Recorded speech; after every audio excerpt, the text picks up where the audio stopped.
Welcome student in another lesson of your geography.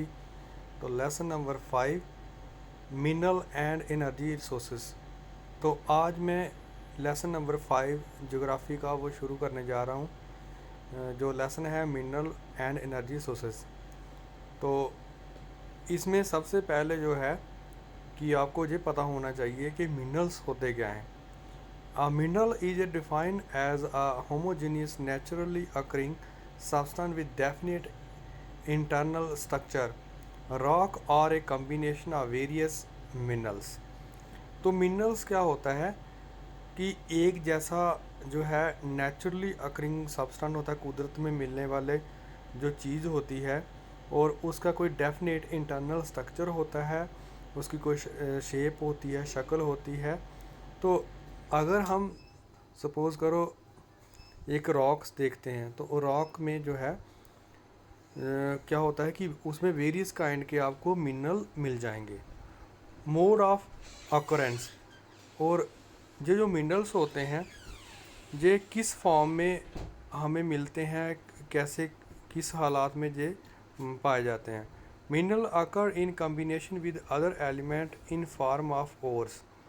तो जो mineral होते हैं ये हमेशा कम्बिनेशन इनका दूसरे एलिमेंट्स के साथ होता है। तो दूसरे एलिमेंट्स के साथ मिलकर ये जो मिनरल्स होते हैं वो क्या बनाते हैं, ओर्स।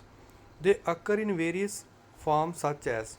तो ये अलग अलग फॉर्म में हमें मिलते हैं। तो जैसे कि इन cracks are surfaces of igneous and metamorphic rocks. तो जो क्रैक्स होती हैं रॉक्स के अंदर, या बड़ी बड़ी दरारें होती हैं, तो उसमें अक्सर ये जो है हमें मिनरल्स मिल जाते हैं।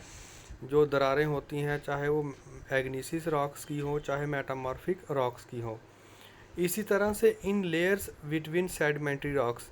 अब जो सेडिमेंट्री रॉक्स होती हैं अलग अलग उसकी जो लेयर्स होती हैं, एक लेयर के ऊपर दूसरी लेयर और उसके बीच में जो जगह होती है, तो वहाँ पर भी ये मिनरल्स हमें मिल जाते हैं। ओशन वाटर है मिनरल्स इन डैम। और इसी तरह से जो समंदर का जो पानी होता है उसमें भी मिनरल मिल जाते हैं। Alluvial deposit in the sand in the valley floor are base of mountains. तो अब जो एल्यूवियल जो डिपॉजिट्स होते हैं रेत के अंदर, जहाँ जो माउंटेन के जहाँ वैली फ्लोर होता है, जहाँ माउंटेन का जो बेस होता है, तो वहाँ पर भी हमें मिल जाते हैं। Classification of minerals. Minerals can be classified as metallic. तो जो मिनरल्स होते हैं सबसे पहले उसकी जो क्लासिफिकेशन देखते हैं तो उसमें सबसे पहले आता है मेटेलिक। मेटेलिक मिनरल्स वो मिनरल्स होते हैं जो किसी मेटल्स के साथ कम्बिनेशन में होते हैं, जैसे फेरस मिनरल्स। तो फेरस मतलब आयरन।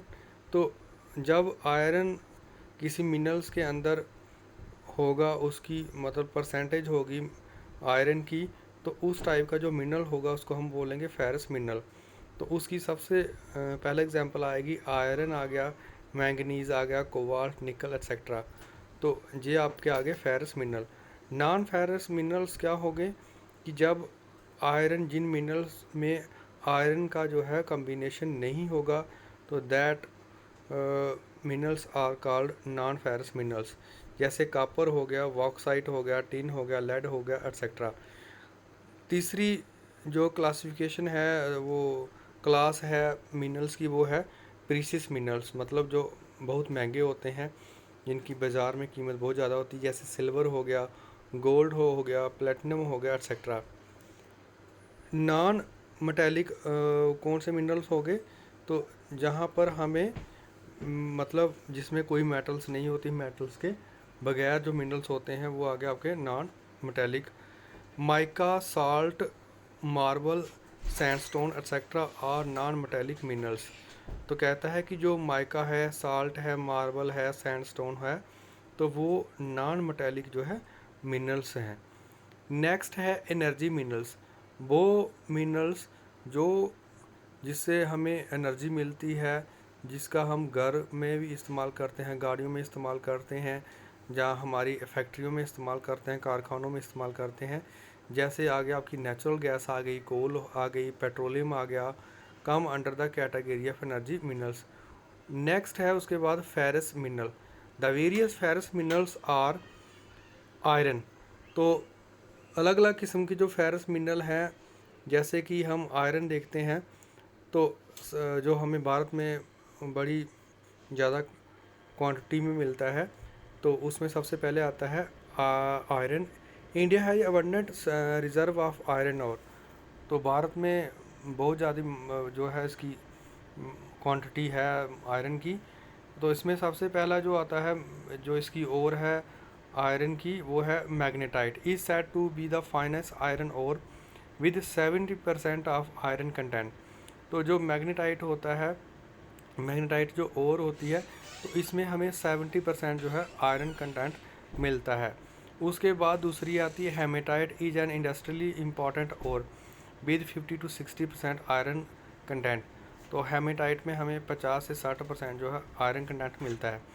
तो उसके बाद है manganese. It is primarily used for manufacturing steel and ferro manganese alloys. तो दूसरी जो हमें मैंगनीज है, ये इम्पॉर्टेंट फेरस मिनरल में आता है। तो इसका जो काम आता है वो स्टील बनाने में काम आता है। It is use for manufacturing insecticide.